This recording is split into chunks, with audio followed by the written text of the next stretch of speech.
고라의 주장은 겉으로 보면 일정 부분 설득력이 있어 보입니다. 그들은 모세의 지도권을 거절한 것이 아니라 아론과 그의 가문이 제사장 직분을 독점하는 것에 대해 문제를 제기한 것입니다. 온 회중이 다 거룩한데 어찌하여 아론 집안만 제사장이 되는가 라는 질문은 모든 사람이 평등해야 한다는 매우 타당한 문제 제기로 보일 수 있습니다. 특히 아론은 모세의 형이기 때문에 혈연적 특혜를 받은 것이라면 이는 바로 잡아야 한다는 좋은 생각으로 보이기도 합니다. 그런데 이 의심은 사실을 충분히 검토한 결과가 아니고 이미 알려주신 하나님의 선택을 의도적으로 축소한 판단이라 할 수 있습니다. 하나님께서는 아론을 제사장으로 세우는 과정을 은밀하게 진행하지 않으셨습니다. 출애굽기와 레위기에서 아론과 그의 아들들은 온 회중 앞에서 공개적으로 불러서 정해진 절차에 따라 위임식을 거행했습니다. 또한 위임식 후 하늘에서 불이 내려와 제물을 불사른 사건은 그 제도가 인간에 의해서가 아니라 하나님께서 친히 승인하신 선택임을 보여주는 분명한 증거였습니다. 더 나아가 제사장 직분은 결코 편안한 특권 자리가 아니었습니다. 하나님의 명령을 어기면 나답과 아비후처럼 즉각적인 심판을 받을 수 있는 위험한 자리이기도 합니다. 또한 제사장들은 가나안에 들어가서도 일반 지파처럼 토지를 상속받지 못하고 백성의 11조에 의존하여 살아야 했습니다. 즉, 제사장이란 자리는 좋은 권력과 큰 재산을 독점하는 것이 아니라 세상의 즐거움은 대부분 포기하면서도 하나님 앞에서 무거운 책임은 져야 하는 결코 매혹적이지 않은 자리였습니다. 제사장뿐만이 아니라 어떠한 직분도 올라가는 자리가 아니라 하나님 앞에 더 가까이 서기 위해 더 무거운 책임을 짊어지는 자리입니다. 하나님께 가까이 갈수록 권리는 줄어들고 책임은 커지는 것입니다. 민수기 17장에서는 이렇게 사람들이 세상 권력을 추구하듯이 아무나 제사장 자리를 탐하는 일이 벌어지지 않게 하시려고 하나님께서 분명한 표징을 주십니다. 하나님은 12지파의 대표들이 각각 자신들의 지팡이를 가져와 증거궤 앞에 두게 하셨고 하룻밤 사이에 오직 아론의 지팡이에만 싹이 나고 꽃이 피고 아몬드 열매까지 맺히게 하십니다. 이미 잘려나간 죽은 막대기에서 하룻밤에 생명이 나타나고 열매까지 맺는 것은 결코 우연이나 자연현상으로 설명할 수 없는 사건이었습니다. 하나님의 선택은 말이나 주장이 아니고 이렇게 열매로까지 드러날 수 있는 것이어야 합니다. 또한 죽은 지팡이에서 열매가 맺힌 것은 하나님이 세우신 사람은 반드시 생명을 살리는 열매를 맺게 된다는 것을 보여줍니다. 하나님이 함께하시면 죽은 것도 살아나지만 하나님이 함께하지 않으면 살아있는 것도 열매를 맺지 못합니다. 그리고 아론의 쌍난 지팡이는 궁극적으로 죽은 지팡이의 살아남과 같이 그리스도의 부활로 귀결되고 대제사장의 일은 아몬드 열매처럼 생명의 열매를 맺는 그리스도의 구원 사역으로 연결될 것임을 보여준다고 할 수 있습니다. 그러므로 이런 귀한 자리는 인간적인 욕심이나 계산으로 맡을 수가 없는 것입니다. 사람들이 항의해서 공평하게 나누어 가질 자리가 아닌 것입니다. 특히 주목할 점은 그 지팡이가 놓인 장소입니다. 하나님은 12명의 지팡이들을 증거궤 앞에 두게 하셨습니다. 증거궤는 지성소 안, 곧 하나님의 임재가 상징적으로 머무는 자리입니다. 지성소는 아무나 접근할 수 없는 공간이며 오직 하나님께서 허락하신 대제사장만이 정해진 날에 정해진 방식으로 들어갈 수 있는 곳이었습니다. 그런 장소 앞에서 아론의 지팡이가 살아서 열매까지 맺었다는 사실은 하나님께서 아론을 당신의 임재 앞에 설 수 있는 대표자로 인정하셨음을 상징적으로 드러냅니다. 아론의 직분이 인간적 배경이나 혈연 관계 때문이 아니라 하나님의 분명한 선택임을 보여주는 확실한 표시가 되는 것입니다. 또한 하나님은 그 지팡이를 다시 증거궤 앞에 보관하게 하셨습니다. 이는 일회성 기적이 아니라 지속적인 허락의 표지가 되는 것입니다. 아론의 직분은 어느 날 갑자기 굳어진 족벌 체제가 아니라 하나님의 반복적인 표징과 공적 확인을 통해 유지된 직분이었습니다. 이 사건은 교회 안에서의 직분이 사람의 추천이나 인간적 배경으로 정해지는 것이 아니어야 함을 보여줍니다. 교회는 권력을 나누는 곳이 아니라 책임을 나누는 공동체입니다.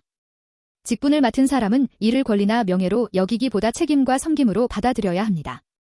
역할이 커질수록 더 많이 섬기고 더 많이 감당해야 합니다. 더 나아가 하나님의 일을 맡은 사람은 말만 앞서기보다는 하나님 앞에서 변화된 삶과 실제 아몬드 열매 같은 결실로 자신의 부르심을 증명해야 하며 그러한 사람이야말로 하나님께서 기뻐하시는 참된 일꾼임을 알 수 있습니다. 고라 일당의 문제는 이미 충분히 드러난 하나님의 뜻을 인간의 기준으로 뒤엎으려 했다는 데 있었습니다. 하나님께서 내리신 심판은 비판을 금지하라는 뜻이 아니라 거룩의 경계를 침범하고 하나님의 명백한 선택을 거부한 데 대한 응답이었습니다. 아론의 지팡이 사건 후에 이스라엘 백성은 다시 성막 앞에 모여서 이렇게 외칩니다. 보소서, 우리가 죽게 되었나이다. 다 망하게 되었나이다. 여호와의 성막에 가까이 나아가는 자마다 다 죽사오니 우리가 다 망하여야 하리이까? 일부 해설자는 이 반응을 지팡이에 꽃이 피고 열매가 맺힌 기적을 보고 사람들이 양심의 가책과 두려움에 사로잡힌 결과라고 설명합니다. 그러나 본문의 흐름과 그들이 이미 경험한 사건들을 고려하면 이 해석은 설득력이 약합니다.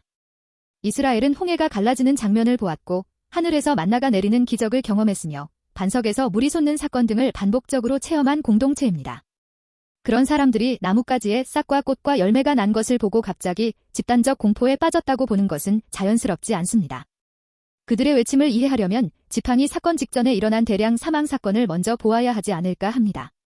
고라 사건 다음 날 백성이 모세와 아론을 원망하자 하나님의 진노가 임했고 그 결과 14,700명이 순식간에 죽었습니다. 이 죽음은 이전 사망 사건들과 양상이 달랐습니다. 금송아지 사건에서는 우상 숭배의 주동자들 위주로 죽었을 가능성이 있고 메추리 사건에서도 탐욕을 많이 부린 자들에게 심판이 집중되었을 가능성이 있습니다. 그러나 이번에는 하나님의 타격이 한 지점에서 시작되어 공간적이고 연속적으로 무작위로 퍼져나가는 모습으로 나타됩니다. 죄의 경중에 따라 개별적으로 징계받는 것이 아니고 죽음의 지역 안에 있던 사람들은 구분 없이 모두 다 쓰러져 갔습니다. 아론이 향로를 들고 죽은 자와 산자 사이에 서자 그때서야 죽음이 멈추었습니다. 이 장면은 백성의 인식에 강하게 각인되었을 것입니다. 이제 그들의 머릿속에는 하나님의 심판이 한 지역을 덮으면 그 안에 있는 사람은 다 죽는다는 공포가 형성된 것입니다. 선을 넘으면 죽는다는 단순한 지식에서 벗어나 이제는 하나님 가까이에 가면 언제든지 갑자기 죽거나 싹 다 죽을 수 있다는 과잉 두려움으로 바뀌게 된 것입니다. 이는 교리적 판단이 아니라 대량 사망을 목격한 트라우마가 만들어낸 병적인 과잉 반응이었습니다. 그들은 이제 하나님을 버리겠다는 것이 아니라 하나님이 너무 두려워 가까이 갈 수 없다는 것입니다. 거룩하신 하나님을 부정하는 것이 아니라 그 거룩함이 자신들에게 너무 큰 부담이 되고 자신들은 이를 감당해낼 수 없을 것이라는 절망감을 표현한 것입니다. 이런 하나님을 섬기며 어떻게 생존할 수 있겠습니까? 라고 묻고 있는 것입니다. 그런데 하나님께서는 그들의 두려움을 이해하시고 또 다른 심판으로 눌러버리지 않으십니다. 하나님은 그들의 한의와 절규에 대해 정죄하지 않으시고 매우 구체적인 대안을 제시하십니다.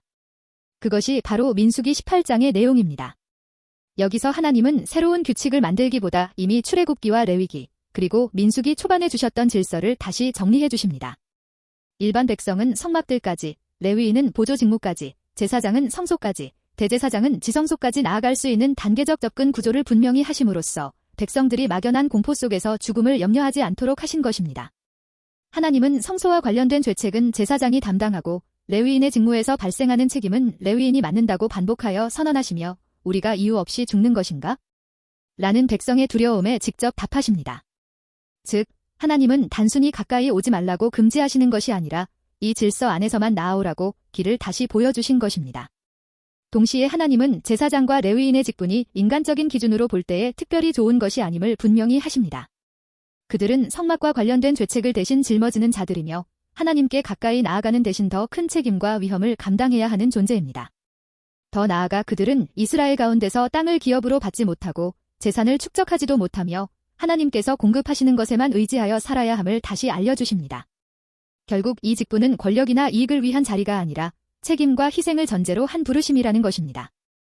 제사장의 자리는 욕심으로 탐할 수 있는 구조가 아니라 오직 하나님을 신뢰하기 위해 맡겨진 자리라는 것입니다. 따라서 백성들이 자신의 기준에서 제사장의 자리를 매혹적이고 좋은 자리로 생각하고 욕심을 내면 안 될 뿐만 아니라 그럴 필요도 없을 것임을 알려주시는 것입니다. 위의 말씀을 종합해보면 하나님께서는 모든 백성을 동일한 방식으로 부르시는 것이 아니라 세상 속에서 살아갈 사람들과 더불어 처음부터 하나님만을 의지하며 영적인 가치를 우선으로 하며 살아갈 사람들을 따로 구별하여 세우신다는 점을 알 수 있습니다. 레위인과 제사장이 땅의 기업을 받지 못하게 하신 것은 그들이 물질보다는 하나님만을 삶의 근거로 삼아서 살도록 구별된 존재라는 것을 분명히 보여줍니다. 이렇게 하나님은 모든 사람을 동일하게 부르시는 것이 아니라 각자에게 맞는 자리로 부르셔서 그 삶 속에서 하나님을 나타내게 하시는 분이십니다.